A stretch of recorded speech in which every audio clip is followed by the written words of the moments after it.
নমস্কার বন্ধুরা, আজকের রেসিপি আমার ফুলকপি। এই ফুলকপি কে কে দেখছেন? আমি কিন্তু এই প্রথম দেখছি এই ফুলকপি, আর কোনো সময় দেখিনি। তো এই ফুলকপি আপনার দাদা বাজার থেকে আনছে। এই ফুলকপি দেওয়া নতুন আলু দেওয়া তেলাপিয়া মাছ দিয়ে আমি ঝোল দেবো, কিভাবে রান্না করি আপনারা দেখবেন।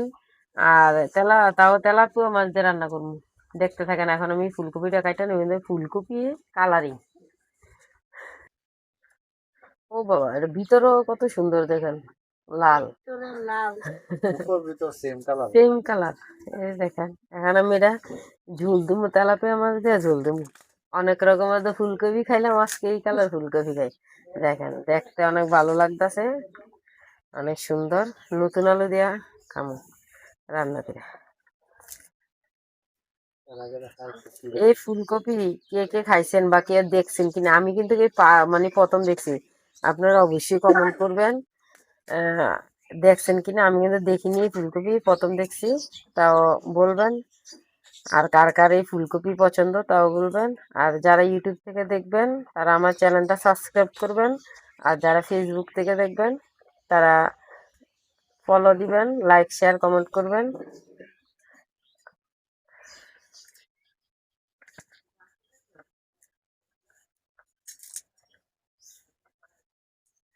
ফুল মানে ফুলকপির একটা ফুলে অনেক বড় ফুল।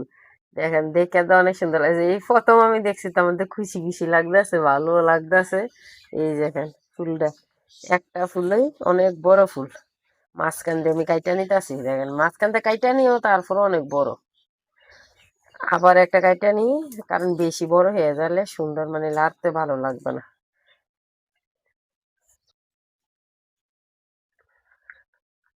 ফুলকপি কাটা হয়ে গেছে, এই যে নেন, কাটা হয়ে গেছে। সাথে দুইটা আলু দিমু, আলুটা দিলে খাইতে ভালো লাগে। নতুন আলু দিমু।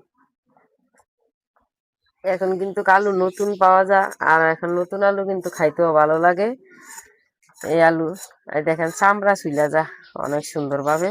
চামড়া চুইলা যায়, আমি কি সুন্দর করে চুইলা নিতেছি। আলু দিয়ে, একটা আলু দিলে তরকারিটা খাইতে ভালো লাগে। মাছ কিন্তু আমি আগেই কেটে নিলাম, কিন্তু দেখাতে পারিনি। এই তরকারিটা কাটা দেখালাম। দেখেন আলু কিন্তু এইভাবে চাই করে নিব কাইটা। আলু আমি কাইটা নিলাম, এই যে আলু কাটা শেষ, আর কাটবো না, বেশি আলু দেবো না। এই যে সবগুলো আলু কাটা হয়ে গেছে। এখন রান্না করতে যাবো, দেখতে থাকেন কিভাবে রান্না করি। মাছ ফুলকপি সবকিছু কাইটা কুইটা ধুইয়া নিয়ে চলে আসলাম রান্না করতে আমি। তো কড়াইয়া দিক দিয়ে বসা দিলাম, কড়াইয়া গরম হইতাছে। আর আমি মাটির চুলা দিয়ে লাড়কি দিয়ে রান্না করি, আমার লাড়কি দিয়ে রান্না করতে ভালো লাগে। মাটির চুলা রান্না স্বাদ আর খাইতেও ভালো লাগে, এই কারণে। আর দেখেন মাছ কেটে ধুয়ে নিলাম, তেলাপুয়া মাছ আমি কেটে ধুয়ে নিলাম। সময়ের অভাবে কাটাটা দেখাতে পারলাম না। আর এদিক দিয়ে ফুলকপিতে মাছ হলুদ লবণ দিয়ে হাতে মিশিয়ে নেবো। তেলাপিয়া মাছ কে কে খাইতে ভালোবাসেন? আমার চেয়ে কিন্তু তেলাপিয়া মাছও ভালো খাইতে, কিন্তু মাছটা একটু গরম জল লবণ দিয়ে ভালোভাবে ধুয়ে নিতে হয়। তো আমি লবণ দিয়ে গরম জল দিয়ে ভালোভাবে ধুয়ে নিছি। তো একটা গন্ধ আছে, ওই গন্ধটা চলে যায় এভাবে ধুয়ে নিলে। তো এখন হলুদ লবণ দিয়ে হাতে আমি মিশিয়ে নেব।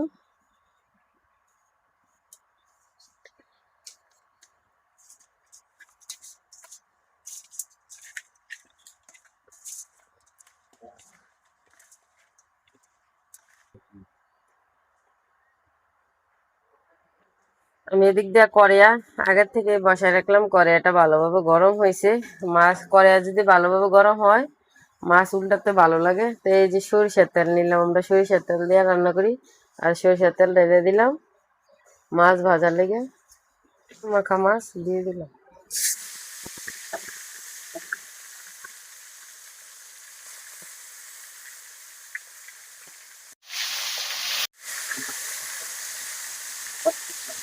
মাছটা ভালোভাবে লাল লাল করে ভেজে নিতে হয়।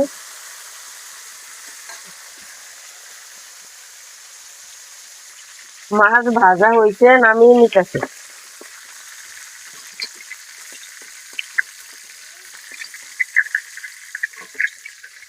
মাছ ভাজা নিলাম। ফুলকপি আমি তেলে ভাজা নেবো। ফুলকপি একটু ভাজা নিলে খাইতে ভালো লাগে তরকারিটা।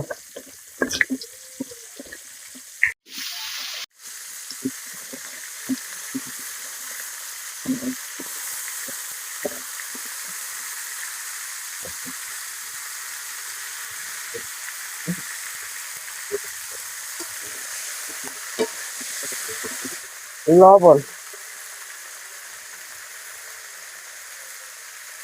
হলুদ, লবণ হলুদ দিয়ে ফুলকপি আমি ভাজা নেব। আলু আর ফুলকপি ভাজা নিলাম, আমার ভাজা হয়ে গেছে, আর নামিয়ে নেব, পরে সোমবার দেবো। পরে তেল দিয়ে দিলাম, পাঁচফোড়ন দিয়ে দিলাম, সাথে দিকে তেজপাতা দিয়ে দিলাম,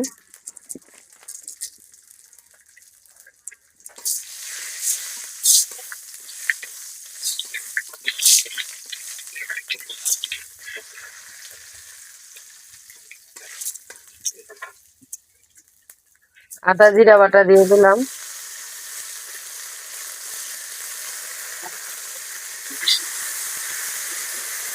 পরিমাণ মতো লবণ, হলুদ,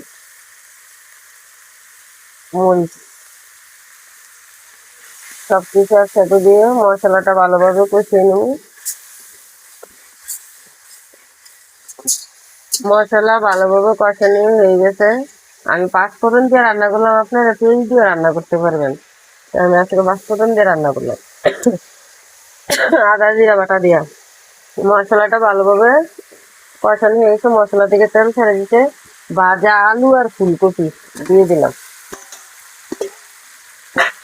মশলার সাথে আলু আর ফুলকপিতে মিশিয়ে নেব। আলু ফুলকপি মশলার সাথে ভালোভাবে আমি কষিয়ে নিলাম, জল দিয়ে দিলাম।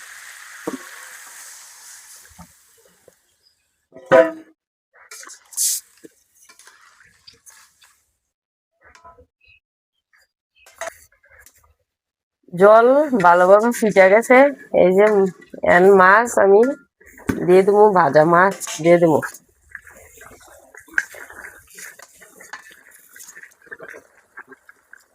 সবগুলো মাছ আমি দিয়ে দিলাম,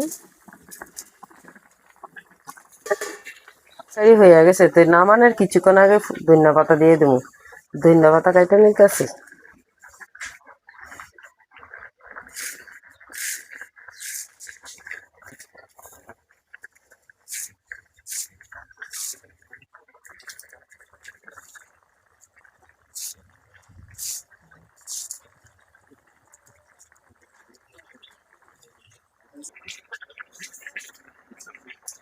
রান্না হয়ে গেছে, ফুলকপি আলু দিয়া মাছ দিয়া আমি ঝোল দিলাম, নামিয়ে নেব।